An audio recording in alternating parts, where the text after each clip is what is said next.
C'est Jean. Les grandes personnes l'appellent Petit Jean parce qu'il n'a que 5 ans. Mais il préfère Jean tout court. Il vient de faire une grosse bêtise. Sa maman est furieuse et vient de le punir en l'envoyant dans sa chambre pour l'après-midi. Mais d'après Jean, cette punition est très injuste. Lui aussi est fâché. Il tourne en rond dans sa chambre, ne sachant que faire, jusqu'à ce que ses yeux se posent sur une boîte à musique située sur l'étagère au-dessus de son coffre à jouer. Il grimpe alors sur un tabouret pour s'en saisir et commence à en actionner la manivelle.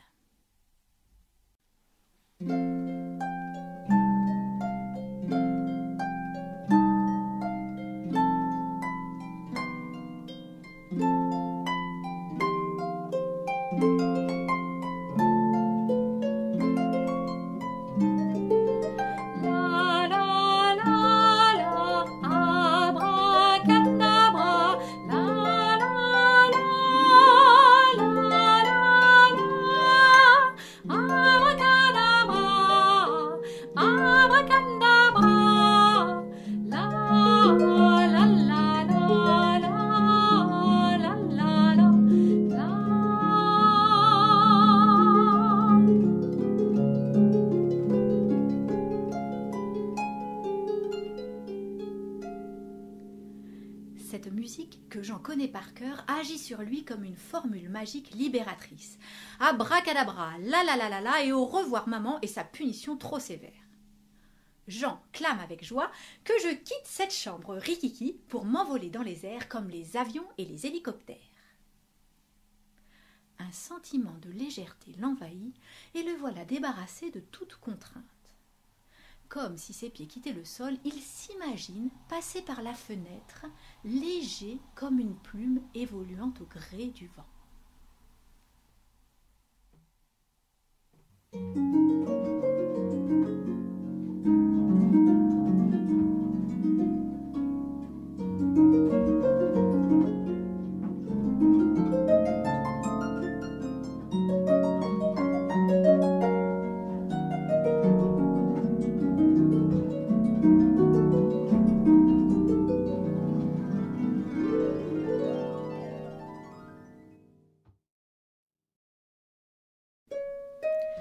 Jean vole émerveillé au-dessus de la ville. Sa maison vue d'en haut lui apparaît au milieu d'un paysage fabuleux. Mais peu à peu le temps se gâte. Des nuages s'amoncellent dans le ciel et Jean ne peut plus du tout contrôler son vol. Un fort vent tourbillonnant l'emporte sans qu'il puisse lutter. L'enfant frémit de peur. Cependant, après quelques embardées délicates, le vent dépose Jean en haut d'un arc-en-ciel aux formes courbes et arrondies, comme celle d'un toboggan. Quelle belle descente en perspective! Jean s'élance avec joie et zou, c'est parti pour les glissades.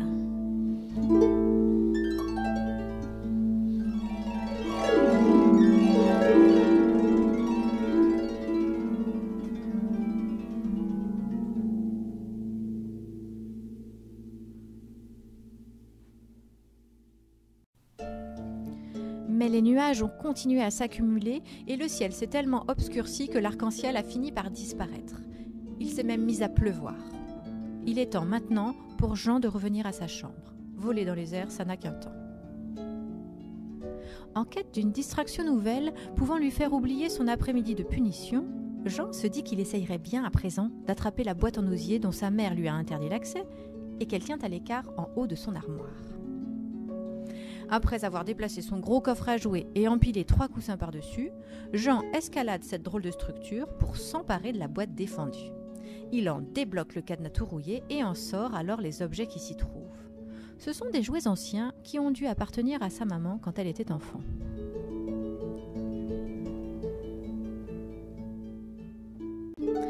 Parmi ces jouets, une étrange poupée un peu esquintée intrigue Jean. Bien sûr, il ne joue pas aux poupées, c'est pour les filles. Mais cette poupée est différente. Elle a dans le dos une clé métallique et elle tintinabule comme par magie à chaque mouvement. Jean voudrait bien en découvrir le secret. Il fouille dans sa boîte à outils et en ressort un tournevis. Il s'attaque alors aux vis et molettes incrustées dans le dos de la poupée, si bien que la clé métallique finit par tomber avec fracas au sol, projetée par le ressort qui se cachait jusqu'ici à l'intérieur. Jean est très fier d'avoir su éclaircir le mystère de cette poupée. Il écoute, rêveur, la douce mélodie que joue désormais le ressort, enfin libéré de sa cachette. Gling, gling, gling, gling, gling, gling, gling, gling, gling, gling.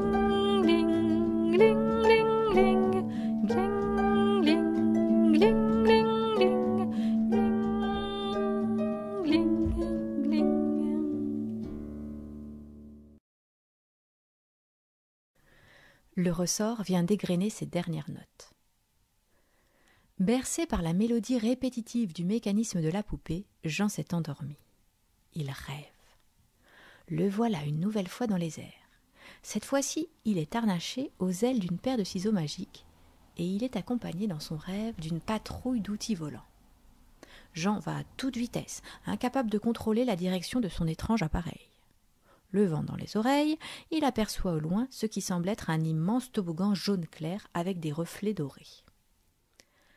Les ciseaux volants sur lesquels il est installé s'en approchent irrémédiablement, et Jean comprend qu'il s'agit en fait d'une immense chevelure blonde qui dégringole à perte de vue.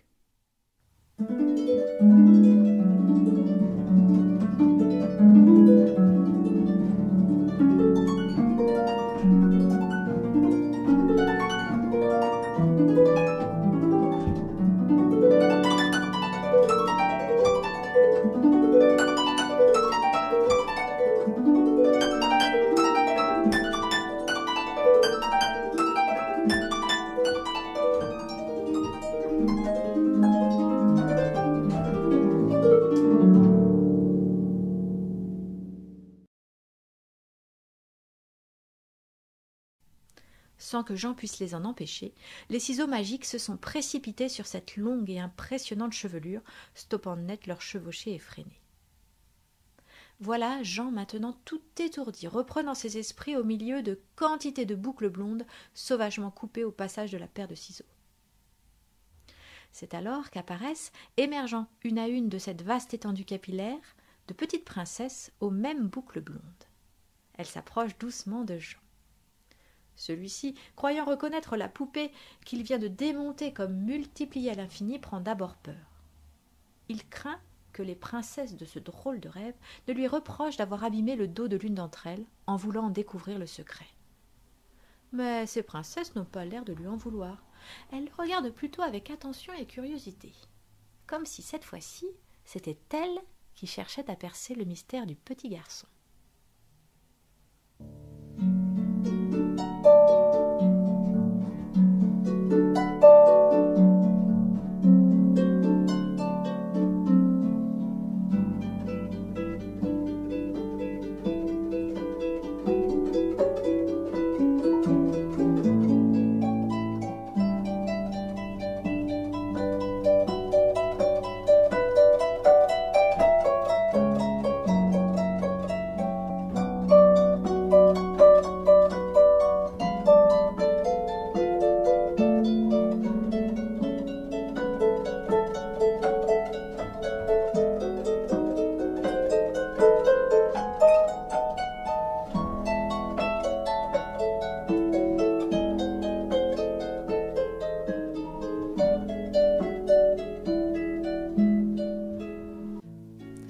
Jean commence tout de même à s'inquiéter. Le nombre de princesses ne cesse d'augmenter et il se sent de plus en plus menacé par cette masse de cheveux blonds. Heureusement, une silhouette dominante apparaît et s'impose bientôt à la foule des princesses en détournant l'attention. On dirait qu'il s'agit de la même poupée, tout aussi blonde, mais en plus grand. Elle semble être la reine des princesses, puisqu'on lui cède la place et qu'on s'incline devant elle. Son visage semble bienveillant de prime abord, et après quelques secondes de regards échangés, Jean tombe sous le charme.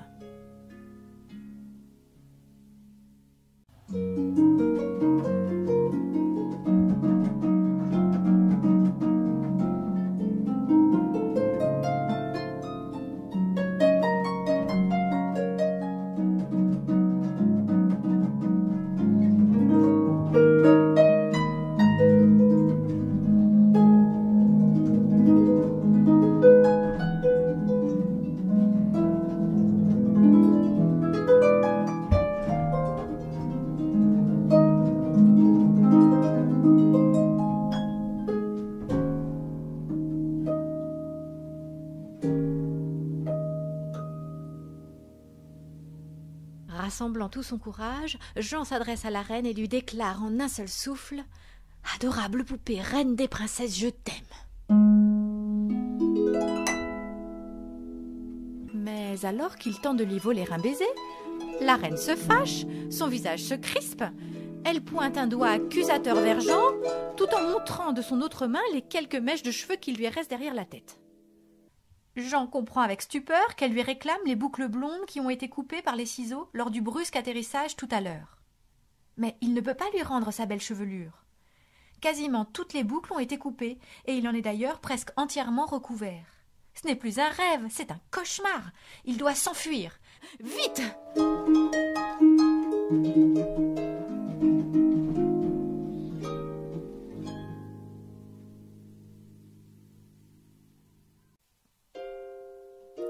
Jean se réveille en nage, essoufflé.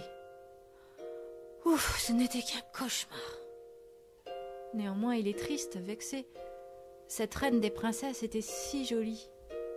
Si seulement il avait pu la convaincre que les ciseaux avaient agi seuls. Mais c'est trop tard. Et Jean, après avoir jeté un dernier coup d'œil à la poupée démontée, la remet rapidement dans sa boîte et replace cette dernière en haut de l'armoire. Il entend des pas s'approcher de sa chambre.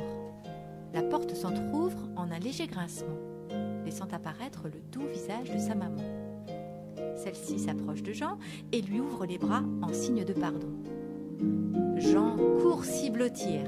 La punition est maintenant levée et Jean glisse à l'oreille de sa mère « Pardon, maman, je ne le ferai plus. »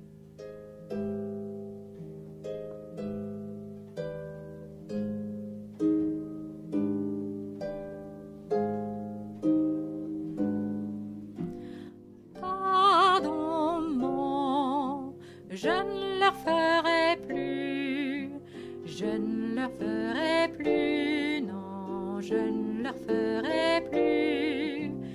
Pardon, moi, je ne leur ferai plus, non, jamais plus, jamais plus.